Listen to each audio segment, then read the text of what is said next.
Audrey, can you hear me all right? Yes, I can hear you. Good. Okay, great. All right. Well, good evening, everyone.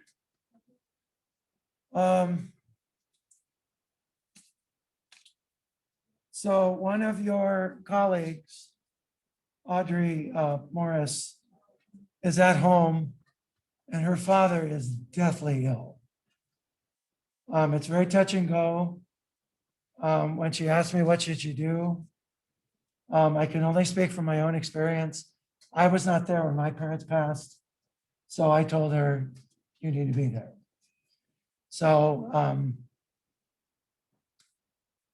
before we pray, is there anyone who'd like to pray for Audrey's dad?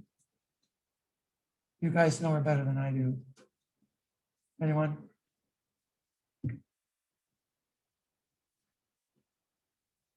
No? I will. You will? Can you come up here and pray so that Audrey can hear you? Audrey, Sydney's gonna pray for your dad. Okay. Hi, honey. Okay, ready?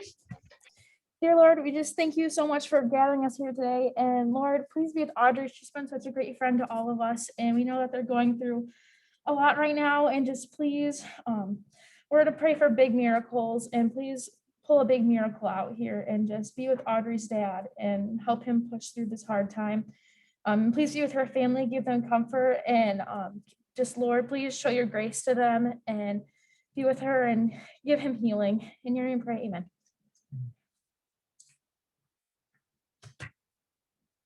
Audrey, we're with you. You're not in this alone. I hope you know that. Thank you. You're very welcome. Okay. Today I want to do some cleanup.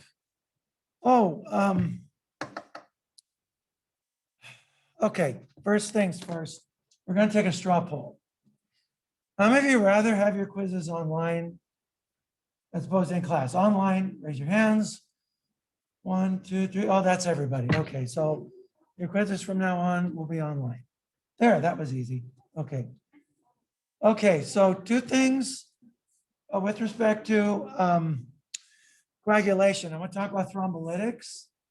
And I sent you a handout about thrombolytics. This is a lot more detail. It was kind of there at my fingertips, so I just kind of put it in. Because I know some of you want to do ICU nursing. And this is kind of ICU info.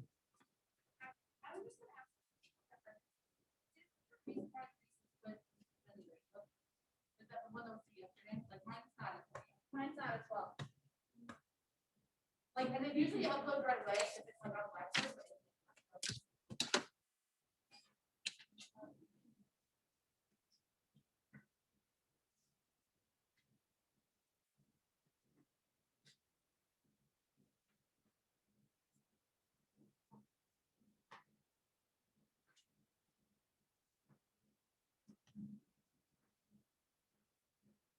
No, it's not there, is it? Okay. Let's check.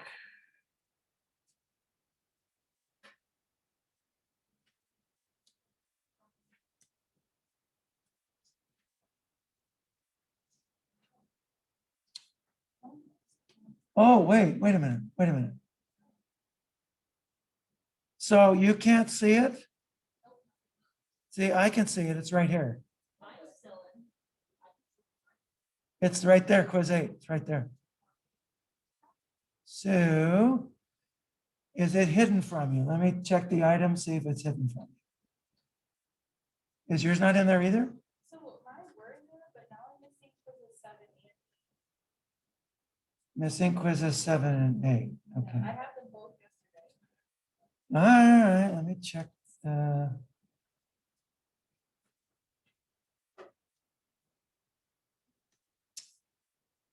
Let me see if the options are.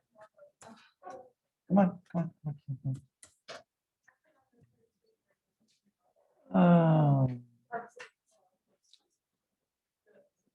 Okay, hide results, nope. Including grade center, yep. Should be there.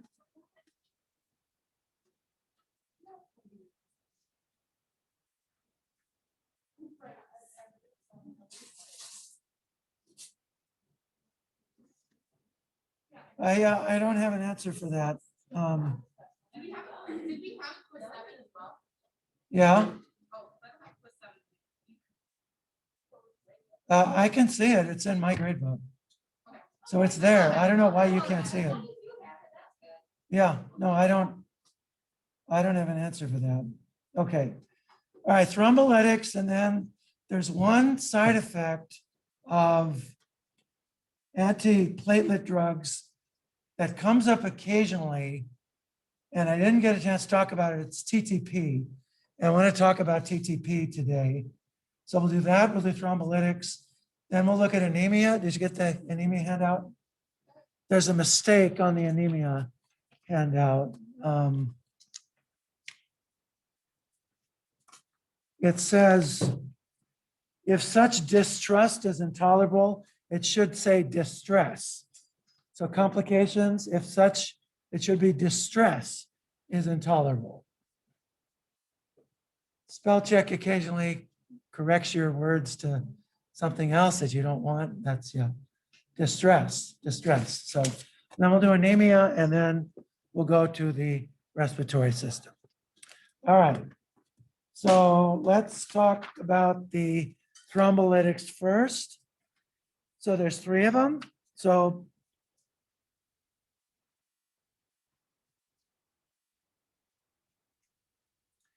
these are enzymes that degrade clots. Remember, anticoagulants prevent clots from forming. They do not affect already formed clots. I know I said that on Monday. It's okay, I'll say it again. Anticoagulants, antiplatelets, they prevent clots from forming. They do not affect already formed clots. Thrombolytics are enzymes that degrade clots. So these degrade fibrin. These are very powerful medicines. They have profound side effects if they're not monitored properly. So these should always be used with a great deal of caution and tremendous amounts of monitoring. So there's 3 that are listed on your handout. So there's alteplase, retaplase, and tenecteplase.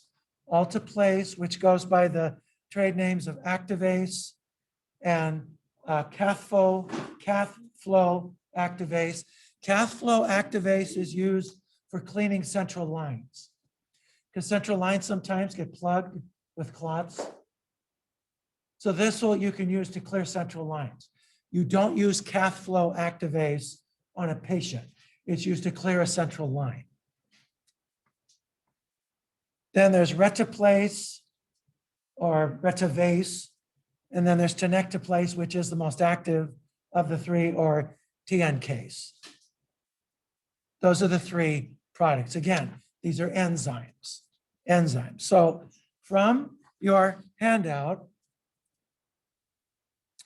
so you have in circulation a liver manufactured serum protein called plasminogen. So plasminogen is a zymogen. Who can tell me what a zymogen is?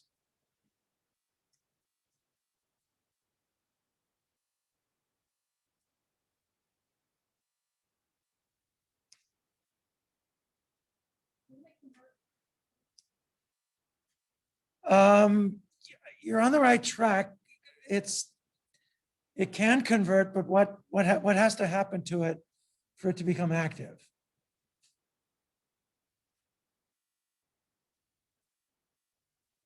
It's an enzyme that's made in a form that's not active, and it needs to be activated before it's now active. And usually the way you activate it is you clip a piece off the enzyme. So they're proteolytically activated.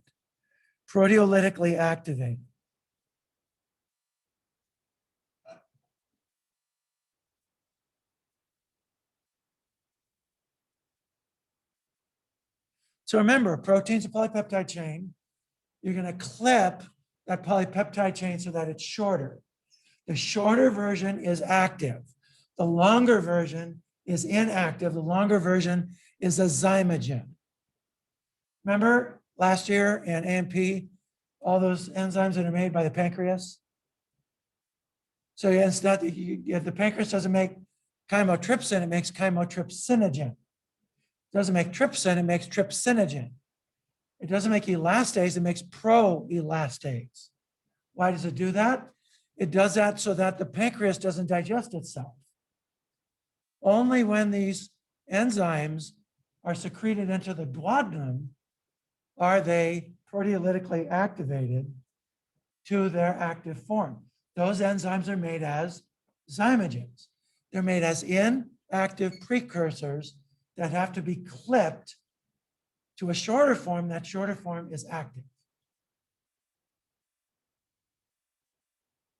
That makes sense? Natalie?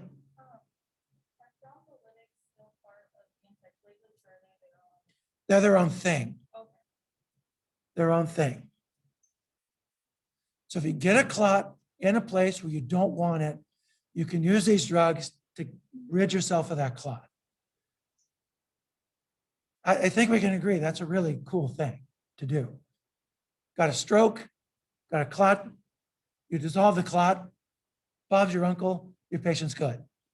Got a heart attack, myocardial infarction, dissolve the clot, your heart's good. I mean, does that sound pretty cool? That's what thrombolytics can do. So these are really useful medicines, but they're very powerful, and they're kind of like releasing a bull in a china shop. If you keep the bull tethered and keep the bull probably slightly stoned, the bull can walk through the china shop just fine and press down the boards so the boards are fine. If you let the bull off the rope, what's the bull going to do to the china shop? Oh, come on, use your imagination. Right, cray cray. And your china is going to be made break. It's going to be broken. These are the same way. These are bulls. You don't let them free on the china shop. You have to tether them and hold them tightly. That's why dose of these things is really important. And then you got to monitor the crap out of your patient.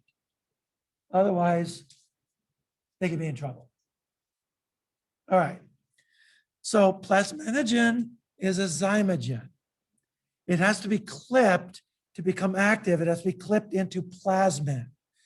When it's clipped into plasmin, plasmin is this very active serine protease. And one of the things plasmin degrades is clots. It degrades clots really, really actively. The enzyme that activates plasminogen and converts it to plasmin is called tissue plasminogen activator. Tissue plasminogen activator. You might know this by another pronomen, namely TPA. These drugs are recombinant forms of TPA. They're recombinant forms of TPA. So they are sometimes called R for recombinant TPA. Emily?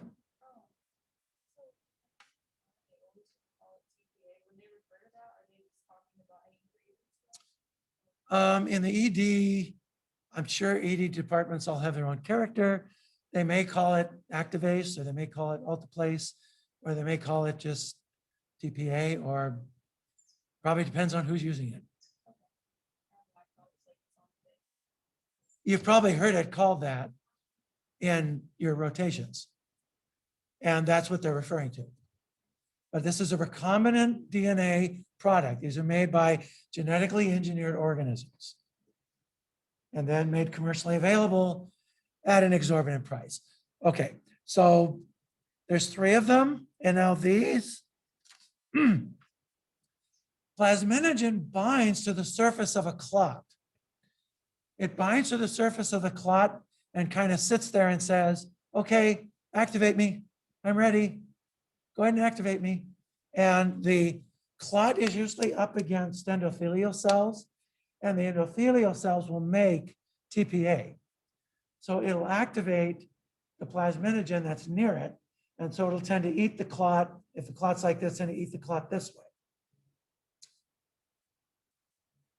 These drugs tend to be specific for plasminogen that's bound to the clot. That's why they don't go off into undiscovered parts of Scotland, activating plasminogen to plasma. They tend to do it locally. And of these, tenecteplase has the most selectivity for for clot-bound plasminogen. So that's why these things just don't go all over the place activating plasma.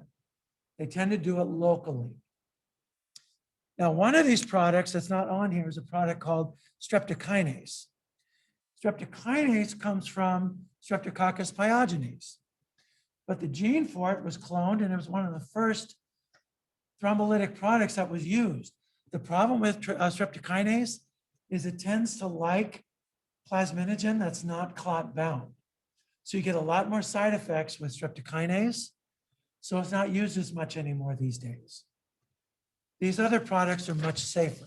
Now, streptokinase, you still will find it on hospital shelves. And it's usually only used if you get huge gargantuan clots. Someone has this big PE or something like that. You need to get rid of it, something like that. Then you might use streptokinase. But usually it's going to be these pups, these three pups here. So alteplase, reteplase, tenecteplase. Notice they all end in place. So my really dumb mnemonic is that they work in place. They work on clots in place. They end in place. Okay, some of you look at me and say, that's really dumb. But well, if it helps, it helps. They work on clots in place, so they end in place. And if you hear it, see place, you know it's a thrombolytic. All right, you with me? Good, okay, let's continue. So their indication will be for any sort of thrombotic condition. And you have some here. Now, clots, when they're formed, there's a clotting factor called factor 13.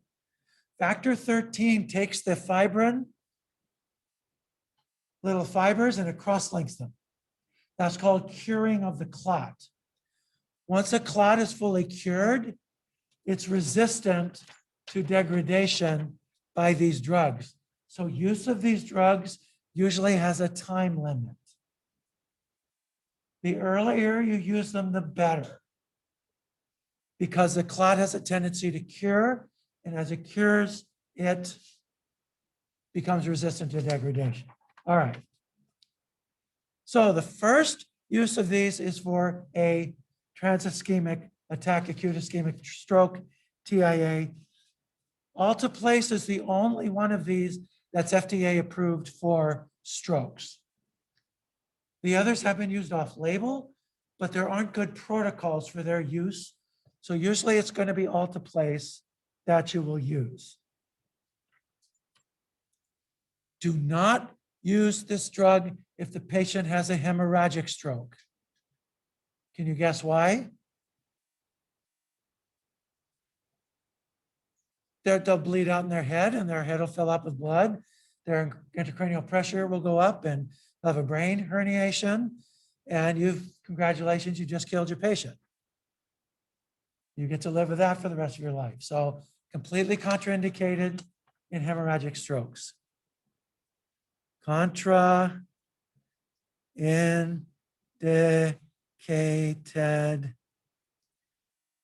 in hemorrhagic strokes. How are you going to determine if your patient has a hemorrhagic stroke or has a obstructive stroke? How are you going to tell?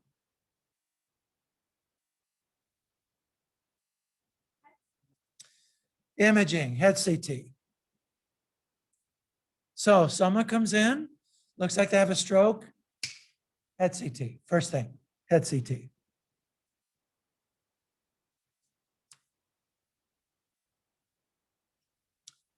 Most protocols then say it has to be within 3 hours. Within 3 hours. Some protocols allow for up to 4.5 hours, but that's going to limit some people from getting this. So for our purposes, it's going to be 3 hours, essentially. And then there's dosing there. I don't expect you to know the dosing. That's just if you're interested. Since some of you I know want to do ICU, critical care, that sort of thing. Sydney?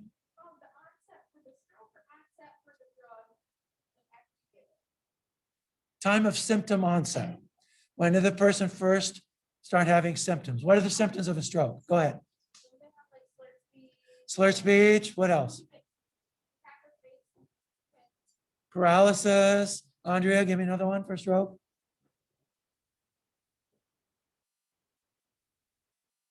I know Sydney took all your answers, but loss of consciousness. Natalie, got another one for me? No? Blurred vision. Anna, can you think of anything? No? They've taken all your answers? You guys have pretty much hit it. You pretty much hit it.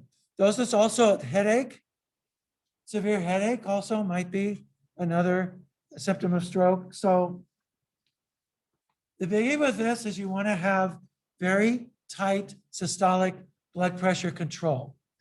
So your ideal is between 140 and 150. Usually someone has a stroke, their blood pressure is going to really climb, but it needs to be below 180. It needs to be below 180, that's a biggie. Now, you must watch the patient for any sort of neurological deterioration. How are you going to do that?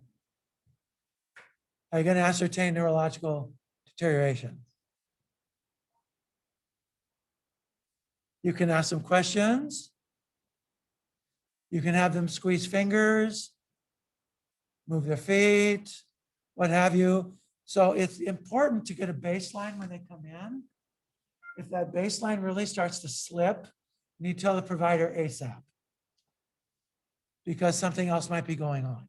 Or they might have, excuse the expression, sprung a leak in their brain. So look for neurological deterioration.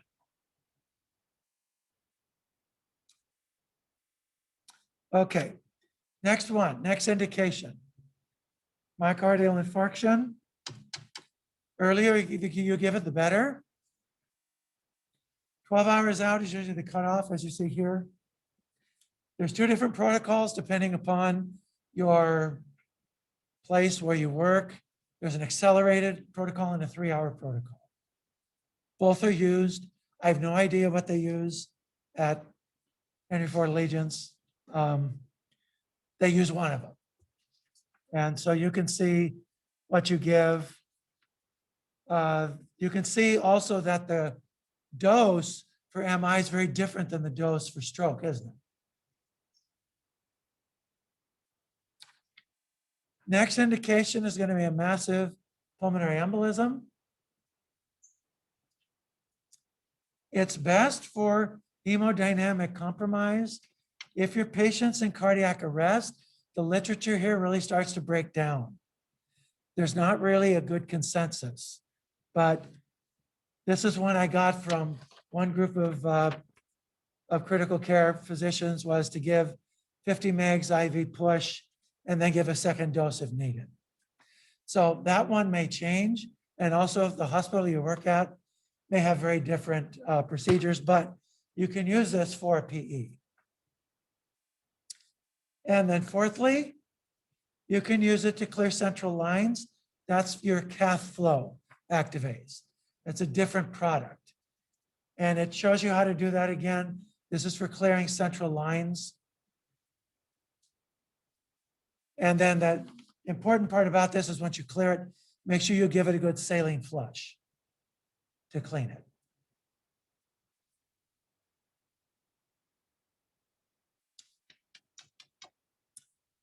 The other thrombolytics, so tenecteplase, retiplase, those, they are used for myocardial infarction. They're used for PEs. They're not used for strokes. They're also used for tissue ischemia. So if say you get a clot, say in the mesenteric artery, or if you get a clot, say in a renal artery, then you'll use tenecteplase, retiplase, something like that. Those protocols are not as well worked out. Many hospitals have them, but they tend to vary just because they're just not as well standardized protocol-wise. Okay, let's take a look at some of the adverse effects. The more serious adverse effects have to do with bleeding.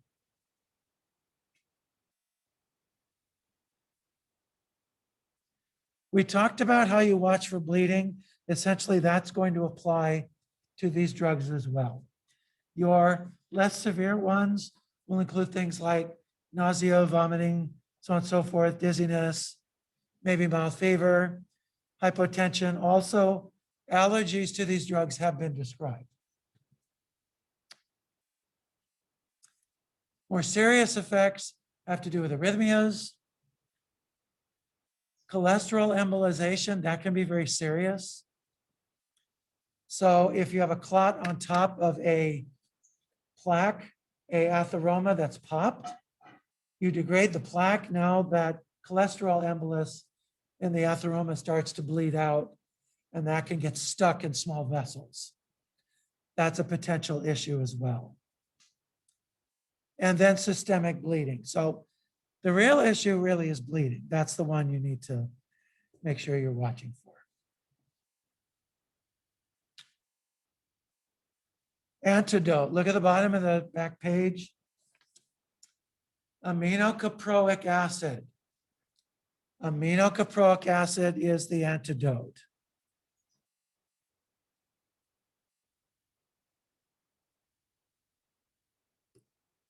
And there's also a newer product, tranexamic acid. You can also use coagulation factors from fresh frozen plasma. But aminocaproic acid should be at the ready if you give this stuff. Like I said, bull, China shop, has to be well managed. Okay, on the labs, look at number 7. It'll increase the PT and APTT times. Platelet counts, however, will stay the same. So if your PT and APTT change, don't worry about it. They should change. If your platelet counts start to tank, then you better start worrying. All right, any questions about the thrombolytics? Always give an IV, usually IV drip. You give boluses too, they can be give IV push. You don't give them orally, so you'll hang a bag, so on and so forth. Those are the thrombolytics. Good? Yes? Okay. Now,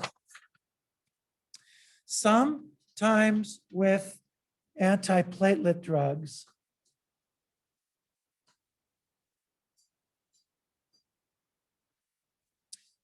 you can get a phenomenon that is a little difficult to explain, but I'll try. So in your blood vessels,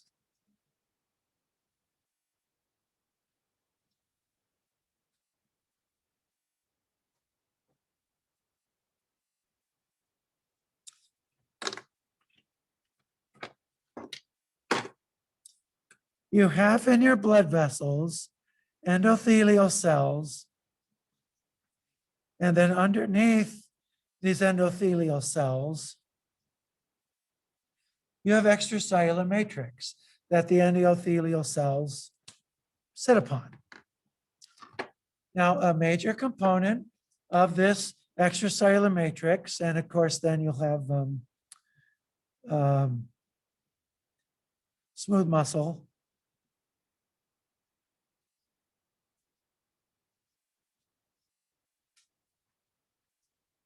I'm a lousy artist, but you already know that. And your blood is going this way.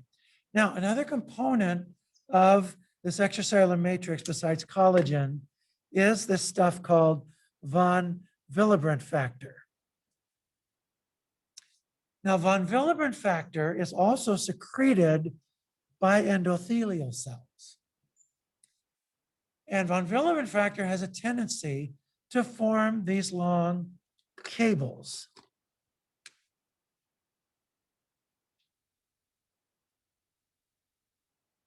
Like that.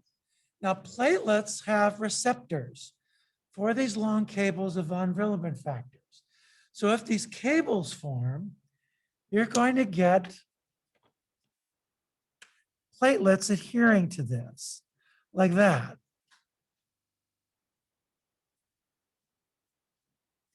And when those platelets adhere, they're going to get activated and they're going to form clots. Well, fortunately, in your body, you have an enzyme that if it sees these long cables, it degrades them. That enzyme is called ADAM TS13. And it degrades these long polymers of von Willebrand factor that activate platelets that cause clots. Now, here's the rub. Before I give you the rub, do you have this down first? Yes? ADAM TS13, it's an enzyme. Von Willebrand factor. In fact, I'll write that out for you. Good German word. Von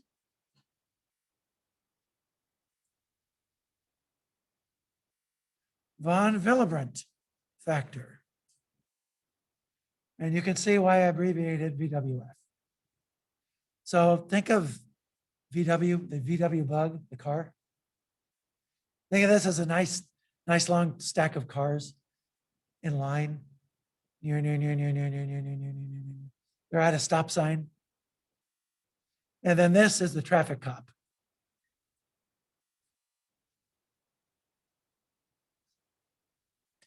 And the traffic cop comes in and breaks up their line and says, tweet, you go that way, you go that way, you go that way, you stay put, you so on and so forth. Now, some people are born with a genetic mutation in the gene that encodes ADAM TS13. Other times, drugs can prevent this from working. And some of those drugs that can prevent this from working are antiplatelet drugs. Because of this, some people, and it seems to be the case, that some people are more prone to this than others. That's why if someone goes on an antiplatelet drug, do yourself a favor and get a good history, because this will tend to run in families. Write that down. Good history. Good history. Tends to run in families.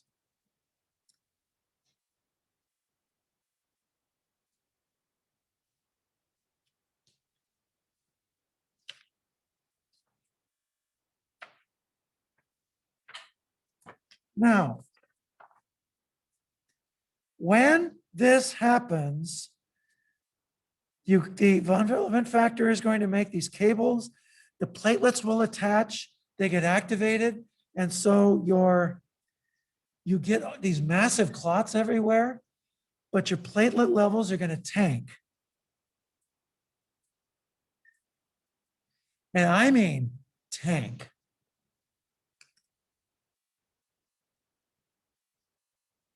And you're going to get a so-called classic pentad of symptoms. Here's the pentad of symptoms. Starts with R. R stands for stay. Renal problems. So these clots, they form all over the place. They get stuck in the Bowman's capsule of the kidneys. You're having renal problems. You're going to get things like blood in the urine, decreased urine output, protein in the urine, all that stuff like that there. The other is anemia. Why do you think you get anemia? Any guesses?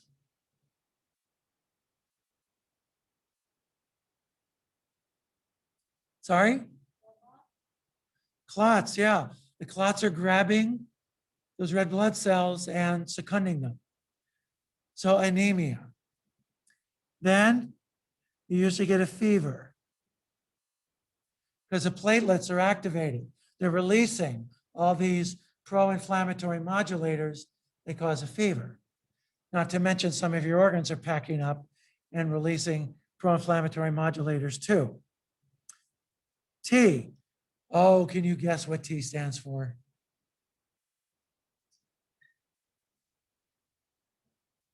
Oh, you're a genius. Thrombocytopenia.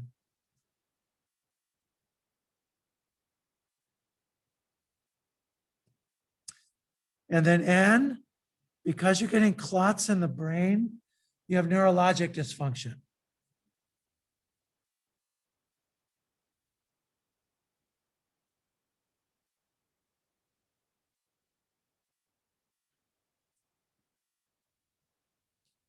This is the classic pentad.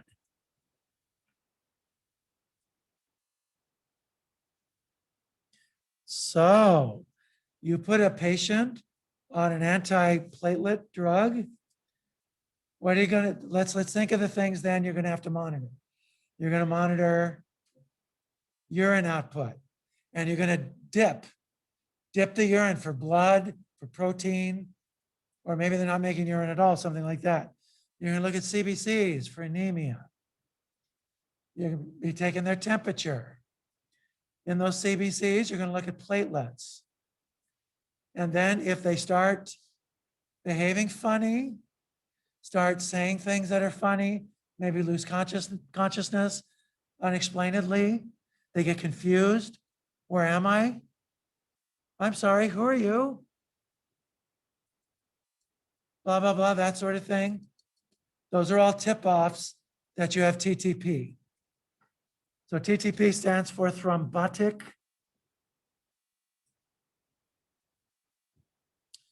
thrombocytopenic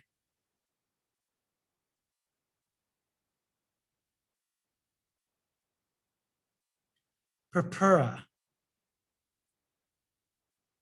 And the purpura, as you can guess, that's due to bruising essentially in the skin.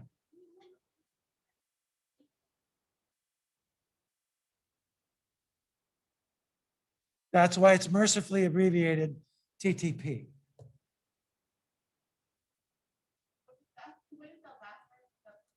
Purpura, P-U-R-P-U-R-A, purpura. Yeah, my handwriting's terrible. Or is it just too small? It's probably my handwriting. It's pretty bad. TTP occurs when you get these long cables of von Willebrand factor that form. And this enzyme that's supposed to break down those cables isn't working. Now, it is either not working because of genetics, or sometimes it's not working because of drugs. And antiplatelet drugs are one of the biggest causers of this to happen. And when this occurs, platelets adhere to it, they get activated, they cause massive clots around your body, and they cause this pentad of classic symptoms. Renal problems, anemia, fever, thrombocytopenia, and neurological dysfunction. Yes? Purpura is bruising around the skin, and that's due to clots essentially in the small vessels in your skin.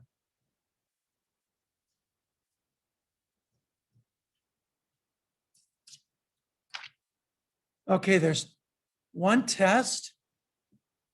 If on a blood smear you see schistocytes,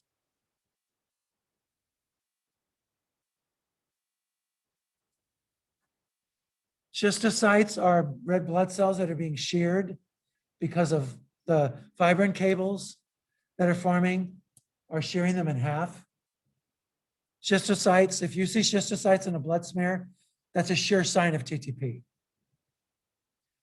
Another thing about TTP, clinically, this PET TAD looks a lot like HUS, hemolytic uremic syndrome. Let me give you 2 hints about hemolytic uremic syndrome.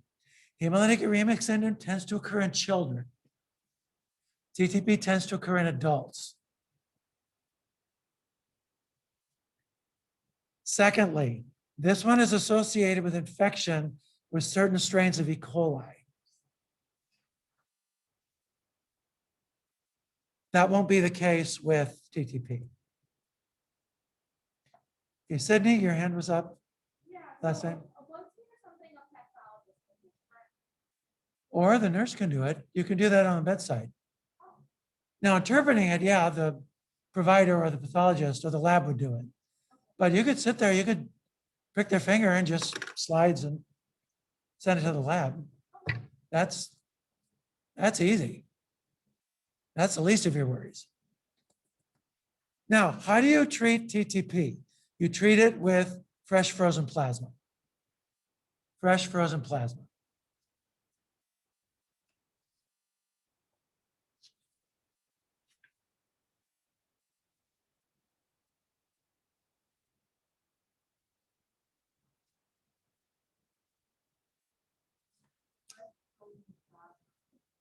It's this plasma that is, you take the fresh frozen plasma, then you have to do so-called plasma replacement. You do a procedure, you might have heard of this, plasmapheresis. Heard of that? Plasma exchange. So you take the fresh frozen plasma and you do plasmapheresis. Plasmapheresis. This gets abbreviated PEX sometimes. That's how you treat TTP. All right. Questions about TTP? So with your antiplatelets, typically the thing you need to worry about, of course, is bleeding. Quick review. Antiplatelet drugs will be to prevent clotting in veins or arteries. Arteries. Arteries, arteries, arteries. Anticoagulants are to prevent clotting in veins. Veins, veins, veins, veins, veins. All right. Questions? Clarissa?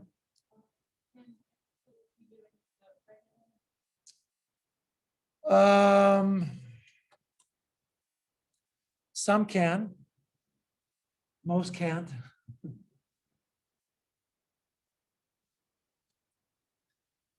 Most OBs would not, just because heparin is so safe in pregnant women.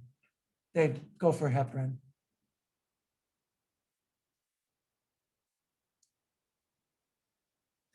So on the answer to that, for the most part, is no.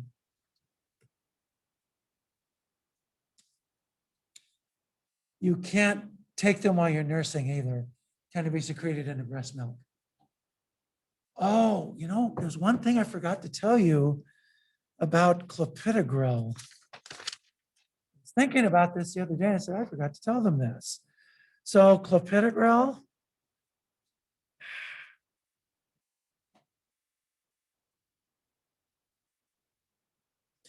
clopidogrel is a prodrug. So it has to be activated by the liver. The enzyme that activates it is cytochrome P450, 2C19.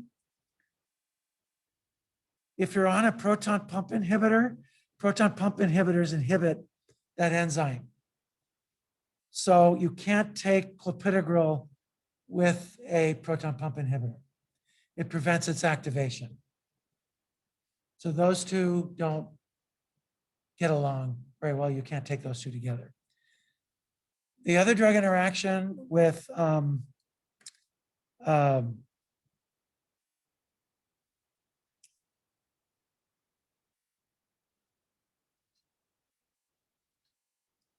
prasugrel's absorption is decreased by opiates.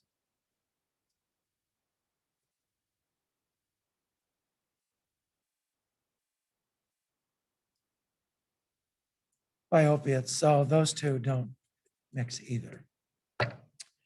Okay. Got through all of that. Okay. Questions, anyone?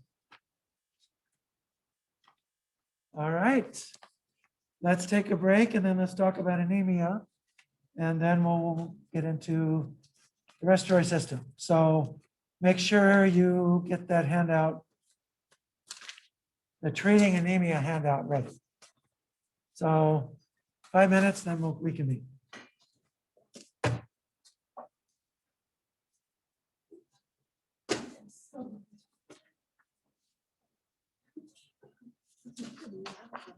Yes. So I submitted for the interview with pharmacist my link, but it doesn't work on Blackboard. Can I send you my worksheet and link in an email, or what's the best way to get it to you for that?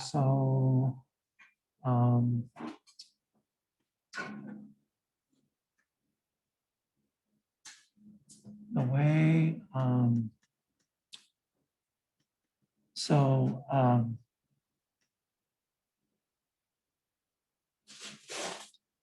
so the way this ends up, Yeah, it's right there. oh, so the link is right there. Yeah. Oh no, don't play it for the whole class. Well, no, I just want to see if it works.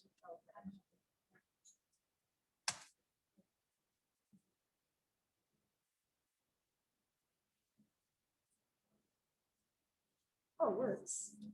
Yeah, there you are. Okay. Good. So that, So can I just send you my worksheet then? yeah, you should be able to submit the worksheet. I tried submitting another thing Really? and it wouldn't let me. I know, isn't that Word weird? document should, because others have submitted. I didn't do it at the same time, which I'm wondering if that's why. Okay.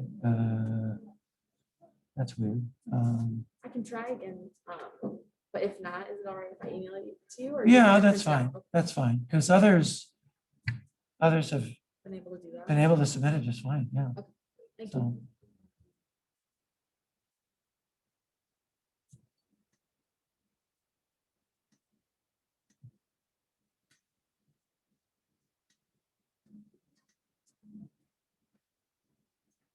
Yeah. I know to do first. Do I talk about now or do I talk about? Let's get out of the air show. You might be- Oh, yeah, that's.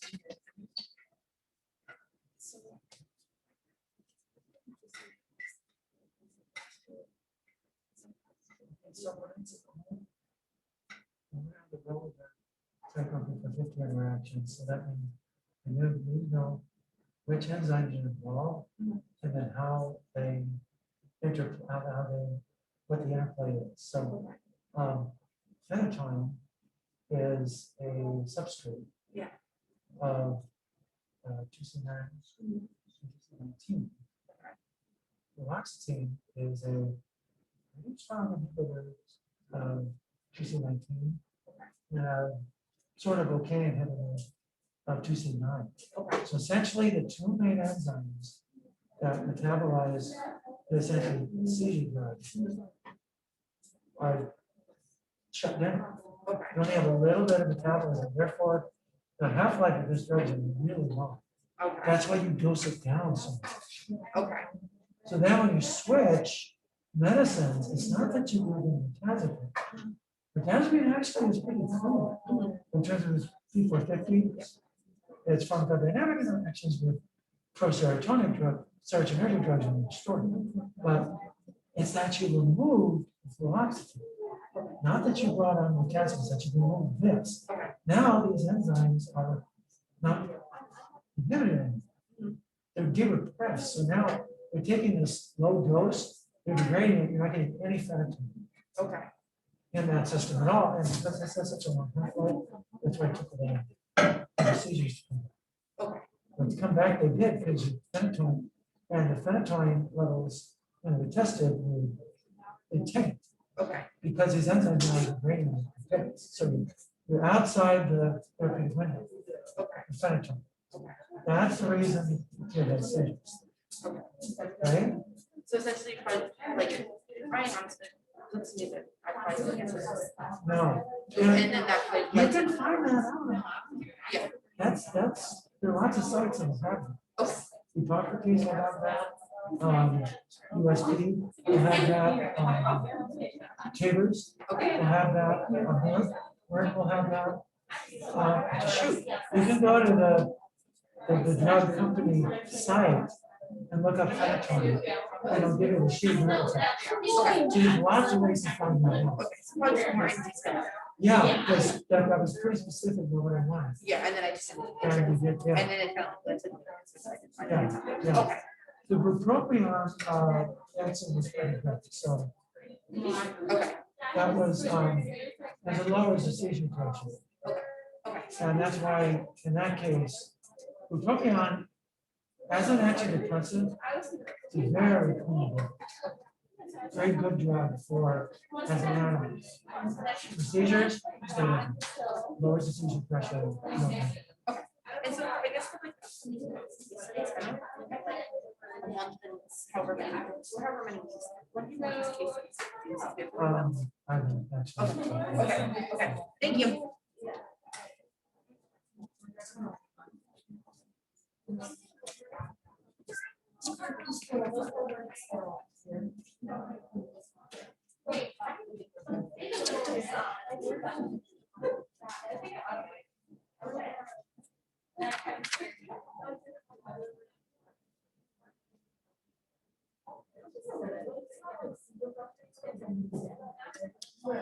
Okay, let's go ahead and resume. If you do any family medicine, or if you do pediatrics, you will run into anemia. Now, the bulk of the anemia you'll run into will be iron deficiency anemia. It is very common, particularly among female athletes. And sometimes female athletes just simply misjudge how much iron they need. If you get athletes who are runners, the foot strike chews up a lot of red blood cells. So distance runners in particular, or with Alice, I know the front of your volleyball players are constantly jumping and coming down really hard on their feet. That chews up red blood cells too. Tennis as well, because tennis, that sort of thing, that can chew up red blood cells. These are all things that can affect your iron levels. It's not nearly as common in guys. It's much more common in females. Other types of anemia might be due to, you'll see it in women who have anorexia. Men can have anorexia too. They may have it too. And then other times you'll just see genetic considerations that just cause people to be anemic. Also, some families that try to go vegan, you'll see a lot of anemia in vegans. Because most vegans just, frankly, they don't know how to eat properly. They just don't. Now, Mitch Ziegler is a vegan, but Mitch eats very smart. Mitch tries very hard to make sure he gets enough iron. You don't have to worry about that. You'll see this, and some of you maybe can testify to this. Young girls, for some reason, are subject to fads.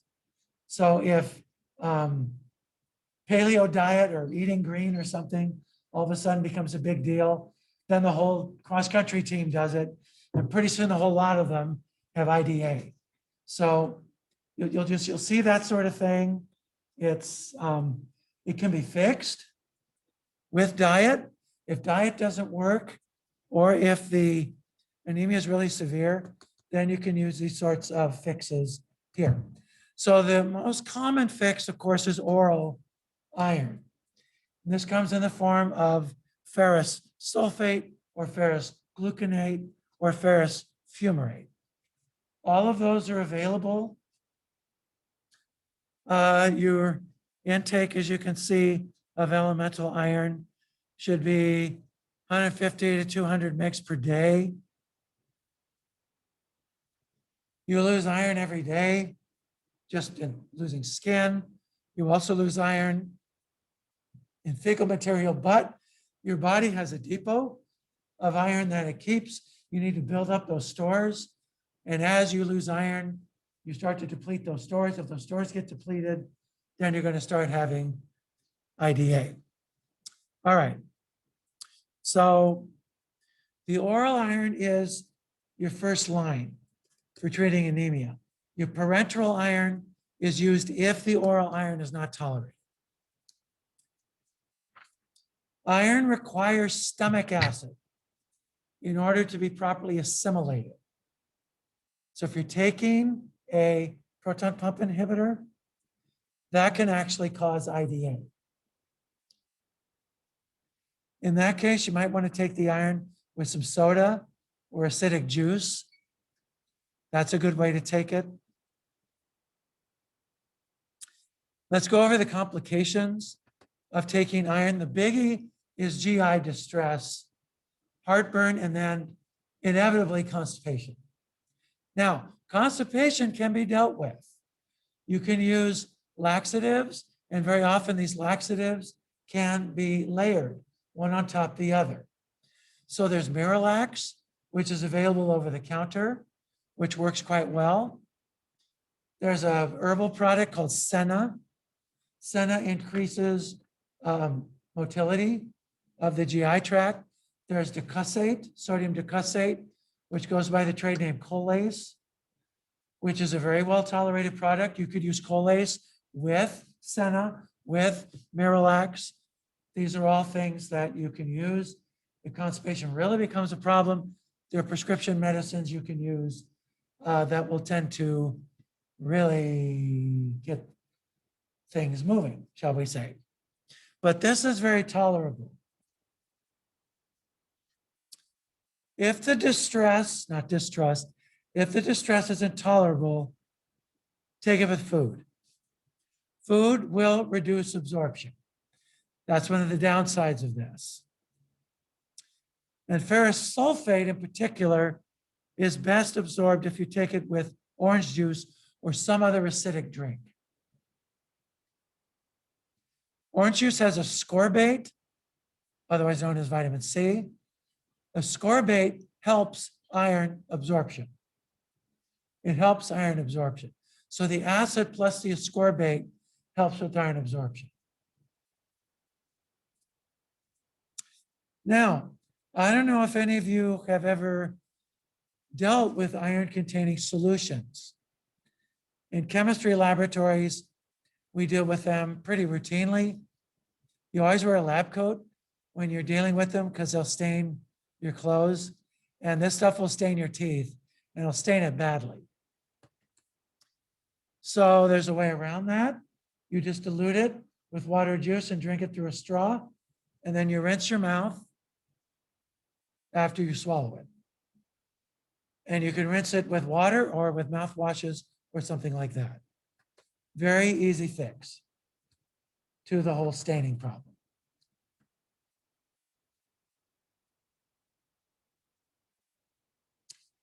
If you use an IM injection, it will tend to stain the skin and will tend to stain other tissues. So you want to avoid this route if you can. And you want to give intramuscular doses deeply enough using the Z-track. Now, it's my understanding that the Z-track is the recommended method these days for IM injections. Is that what you've heard? Yeah, that's what I've read and heard. That's what I've read on the websites and what have you. So if you give it via the Z-track, you shouldn't have staining of the skin because it's too deep. Anaphylaxis is an issue with your iron dextran, with this one.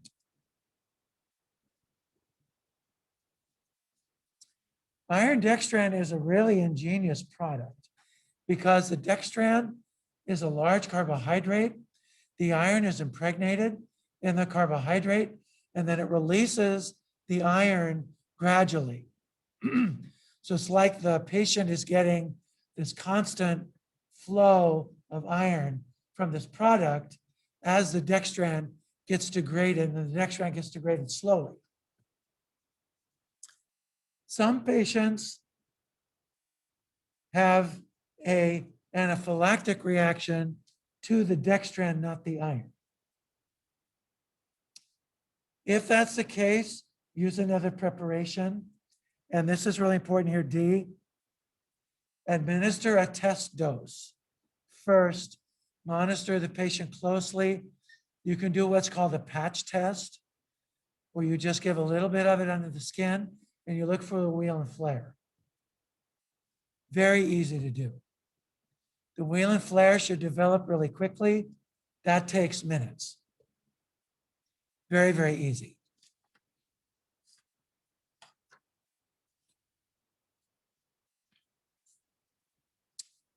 Turn the page. If you're administering the iron dextran, it's used a lot because it's relatively cheap. Make sure you have life support and injectable epinephrine at the ready, just in case.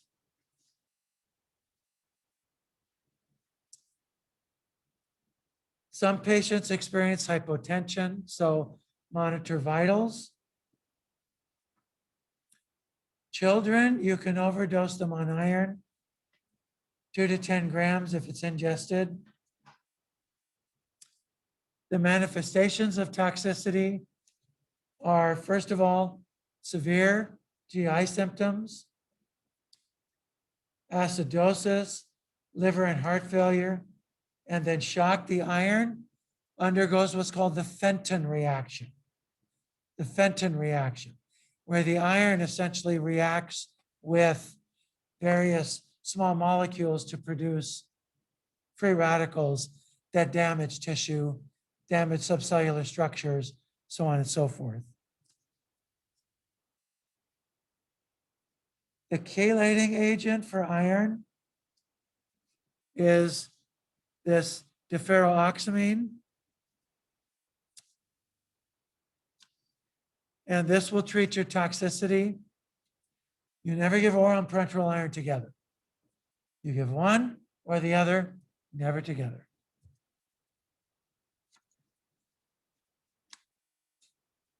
Okay, some considerations.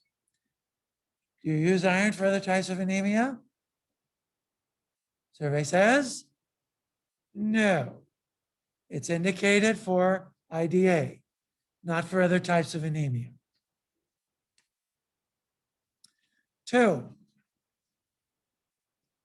if a patient has peptic ulcer disease, if they have ulcerative colitis, if they have some sort of regional enteritis or severe liver disease, iron can make those conditions a lot worse. Give the iron with caution in those cases. 3, we talked about this before. Tetracyclines and iron, they don't mix. So tetracyclines or antacids will reduce the absorption of iron and vice versa. Pregnancy increases iron absorption, but you also get increased GI complications. 4, giving dairy with iron decreases absorption. Dairy has a protein in it called lactoferrin. Lactoferrin binds iron and it doesn't get absorbed. It stays bound in the lactoferrin and you don't get your iron absorbed. So don't give iron with dairy. That's an education piece for your patient.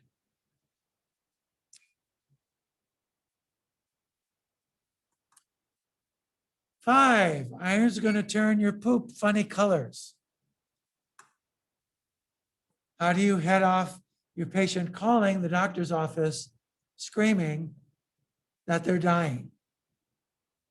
You just warn them. They should expect it. If they expect it, then it won't be a big deal, right? Just warn them.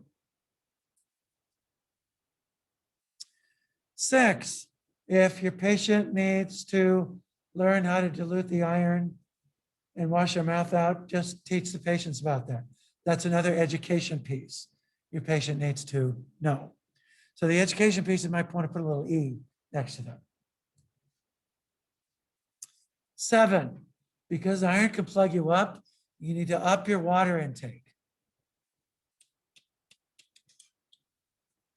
You also need to maintain an exercise program that will tend to mitigate to some extent the constipation caused by iron. Finally, consume appropriate quantities of foods high in iron that will help with iron assimilation, use, and absorption. And here are some foods rich in iron: egg yolks, liver, muscle meats, yeast, grains, leafy green vegetables, so on and so forth. Miss Sydney?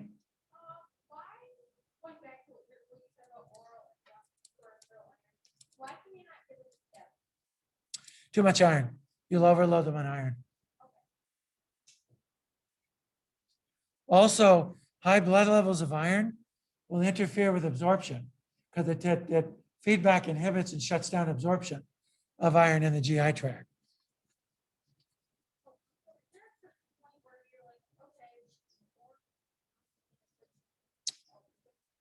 Yeah, if the patient has an IDA that's just really stubborn.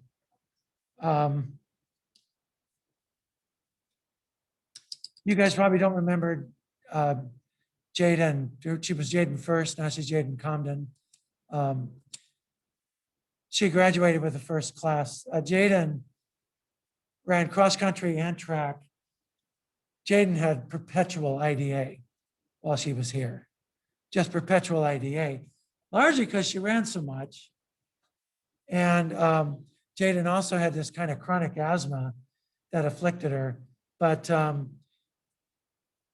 Jaden came to the point where the doctor said, you know, maybe we should try parenteral iron. And I think they gave her 1 dose of it, made her so darn sick. They said, oh, okay, that's enough of that. And she went back to oral iron, but she was always low. I think the doctor was just happy with her being just a little bit low. So it's going to happen in some people. It's the way it goes. Okay, did it work? Did it work? So your reticulocyte count, remember, reticulocytes are your young erythrocytes. If you have a lot of reticulocytes, it tells you your bone marrow is chugging out erythrocytes.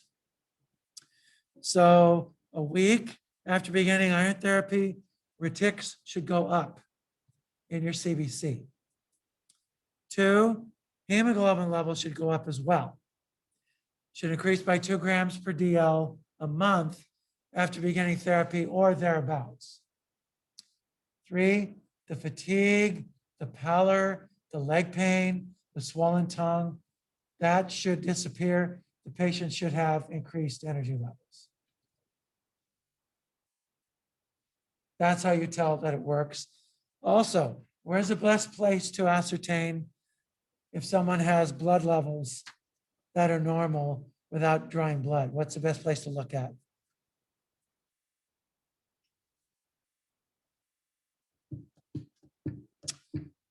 Inside the eyelid.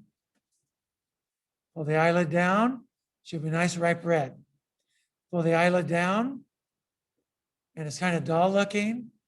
They're anemic. Now, how anemic? You don't know. You draw blood and do a CBC. But that's one of the first places you look. You just pull the eyelid down and look. Should be lots of vessel there. Should be nice and red. If it's not, then they're anemic. Okay? Any part about that that's not clear? I'm sure some of you in this room have struggled with IDA. It's very common, but it's also very fixable. Also very fixable. Okay, questions about any or all of this? No? All righty. And now for something totally different.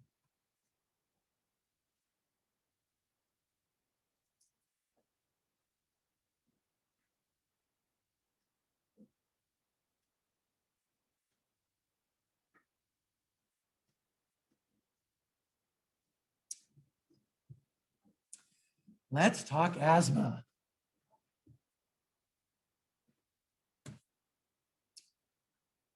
All right, so the respiratory system, as you remember, is broken into the conductive zone and the respiratory zone.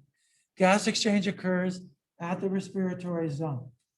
The conductive zone largely is plumbing to get the air to the respiratory zone.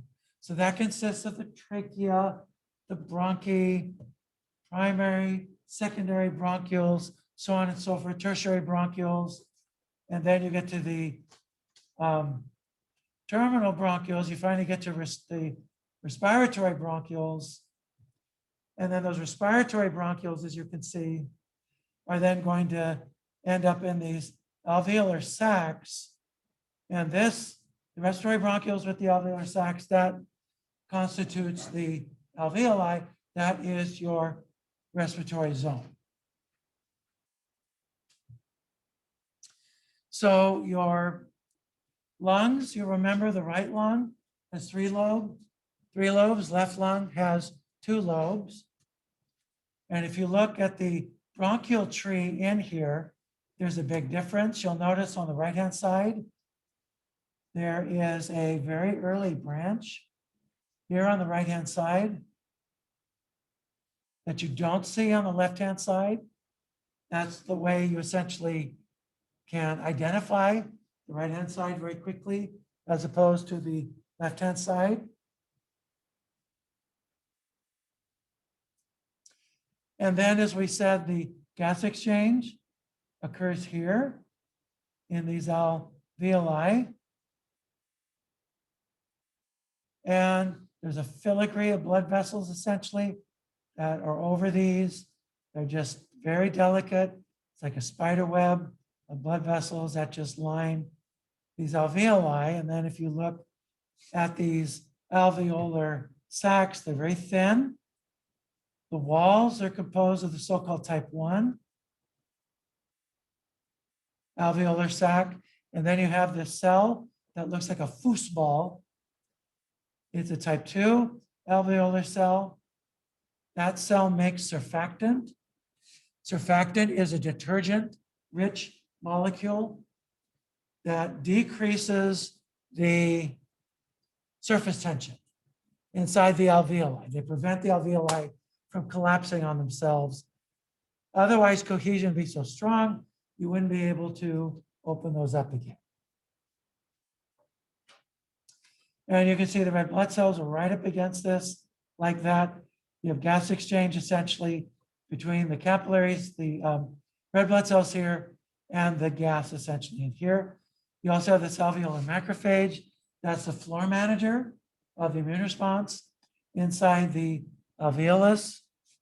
And if you look at an actual tissue prep of this, you can see here's your alveolus, here's your blood vessel here and here. Look at this beautiful, delicate single wall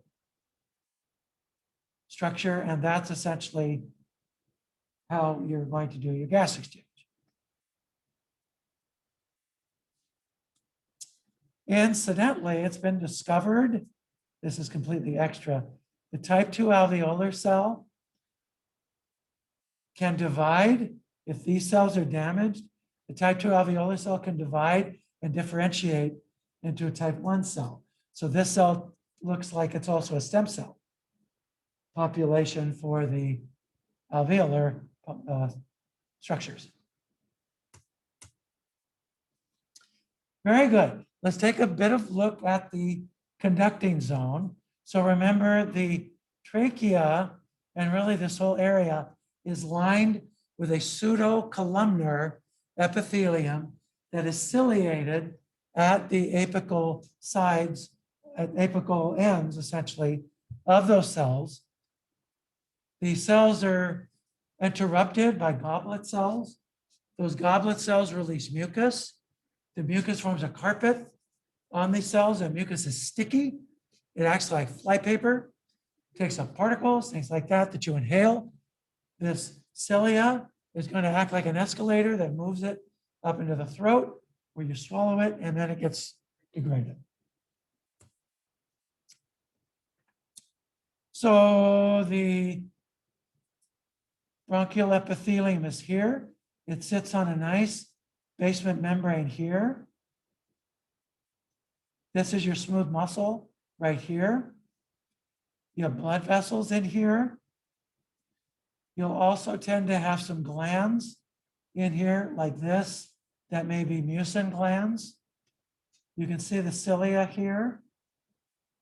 And that's a goblet cell right there. Nice big thick puppy that secretes the mucus. You also have in here cartilage. Larger bronchial tubes will have supporting cartilage. Smaller ones will not.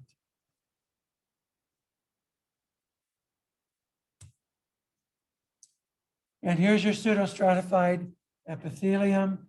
You can see pretty clearly the cilia up here. Here's a beautiful goblet cell full of mucus that it's secreting out here. Here are your glands down here. These are mucinous glands. They have little ductal systems that secrete mucin up here. Here is your connective tissue. Here's your smooth muscle.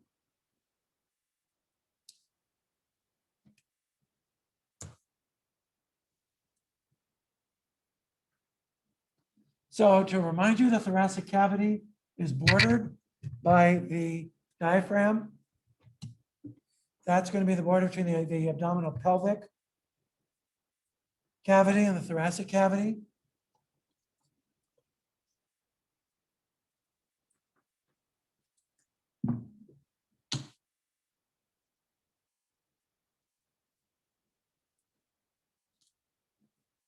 The diaphragm is a dome-shaped, parachute-shaped muscle. That parachute-shaped muscle is going to relax and contract and relax and contract. That's going to change the volume. Sorry, the volume in the lungs. And the volume in the lungs then will changes in volume will change the pressure. That's what determines if air enters or is released by the lungs. The lungs are also surrounded by these pleural membranes as well.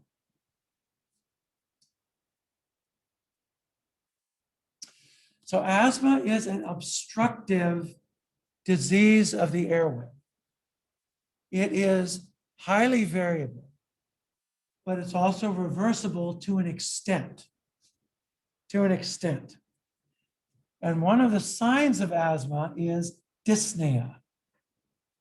Dyspnea, a feeling of shortness of breath, dyspnea. If you have poorly controlled chronic asthma, that will lead to remodeling of the airways.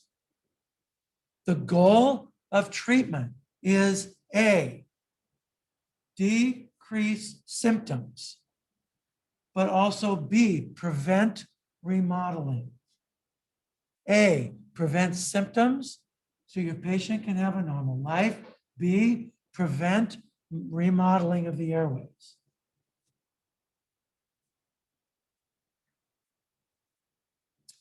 Asthmatic episodes tend to be caused by triggers. Those triggers will be different for every person. For some people, it might be your roommate's perfume. For others, it might be chemicals in carpet. For others, it might be pet dander, might be your neighbor's cat. For others, it might be pesticides that are used on a farm. For others, it might be some form of air pollution. Yada, yada, yada, yada, blah, blah, blah, blah, blah. You get the picture. The triggers will differ from person to person. Some people can suffer from exercise-induced asthma.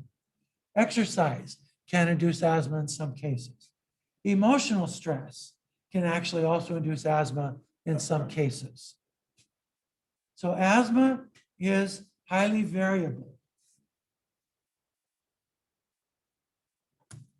Let's take a look at asthma pathophysiology. So here's a normal airway. Here's someone with chronic asthma. Let's play a little game. Let's see if you can tell me all the differences between these two sides. Here's the normal side. Here's the chronic asthma side where remodeling has occurred. Okay, Sarah, you're up first. Tell me one difference between these two sides.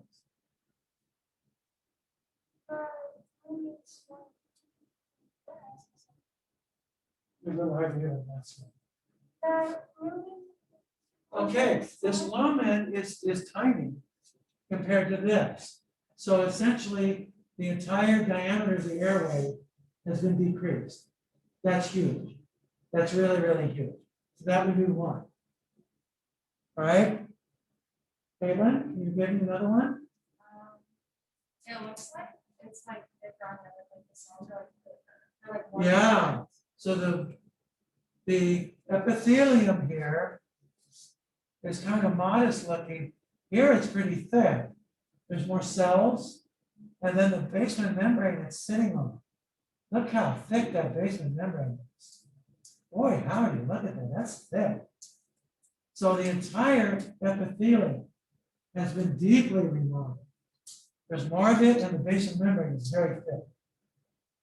Okay, Clarissa, can you see another difference?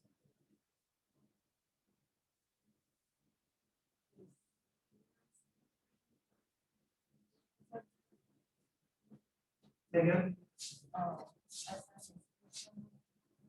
The serous membrane. The serous, that's actually smooth muscle. Smooth muscle. What do you notice about smooth muscle? Let's go a lot. And is there more of it? Yes. Yeah, there's a lot more of it. Would that be like scar tissue? No. That's actual mediators of asthma actually promote proliferation and hypertrophy of smooth muscle. It's not scar tissue. You can get collagen deposited. That's part of what's been happening here. Okay. But it's more than scar. There's more to it than scar.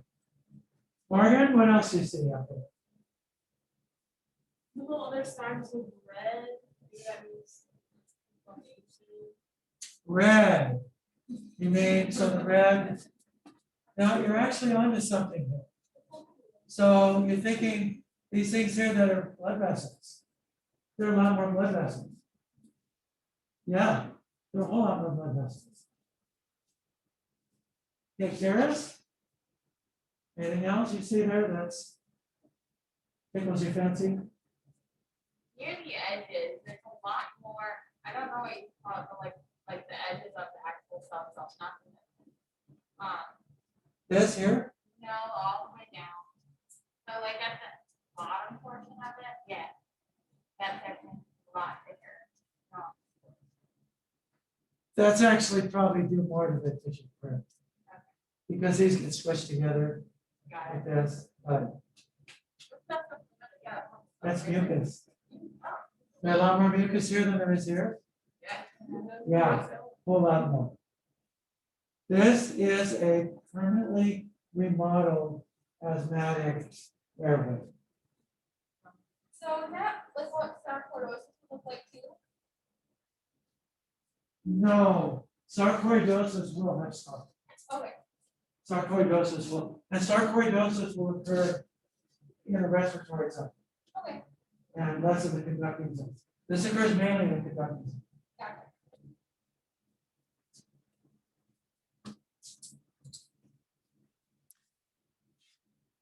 Now, what actually triggers asthma is still a bit mysterious, but one thing is clear. You have some sort of allergen and your immune system responds to it with an immune response that makes a type 2 helper cell rich immune response. So you have these type 2 helper cells that respond to this allergen, and these Th2 cells, and you have a lack of Th1 cells, they start to make mediators, and one of these mediators is interleukin 4. Interleukin 4. Interleukin 4 is going to play a big role in chronic asthma. Interleukin 4 is going to tell the B cells to isotype switch to make immunoglobulin E. Immunoglobulin E. And immunoglobulin E is going to play a big role in allergic asthma.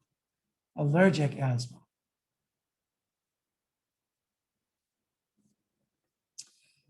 And we'll get to the sorts of things that that does. Interleukin 13 is going to play another role in asthma, but this is the first part of it. You get exposed to something, your immune system gives you, it has a Th2 rich response to it. So here's your airway. This is my attempt at artistry, which is pathetic, but you get the picture. So goblet cell, pseudostratified ciliated epithelium, here's your sensory nerves, here are your cholinergic nerves that innervate the smooth muscle. You have some fibroblasts here, you have a basement membrane and blood vessels. That's basically what the airway should look like. Now you're exposed to an allergen.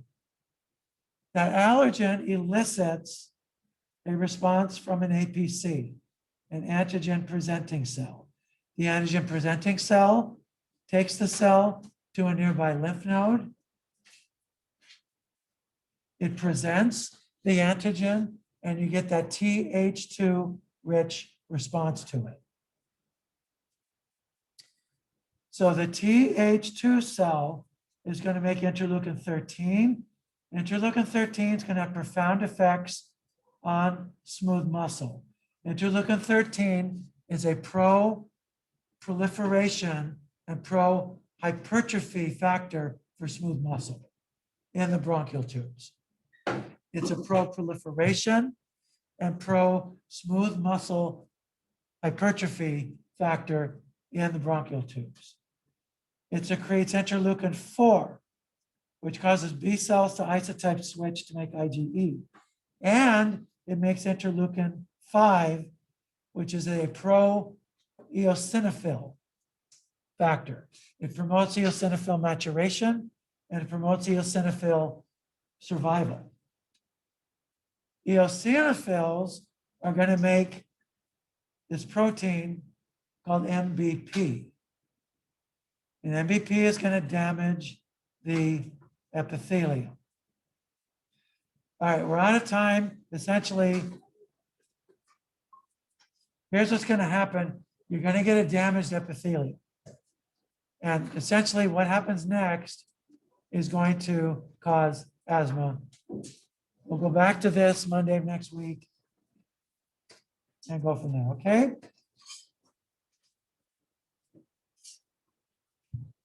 Okay, Audrey, the quiz will be online. So good night to you and keep us posted on your pop, okay? Okay, I will.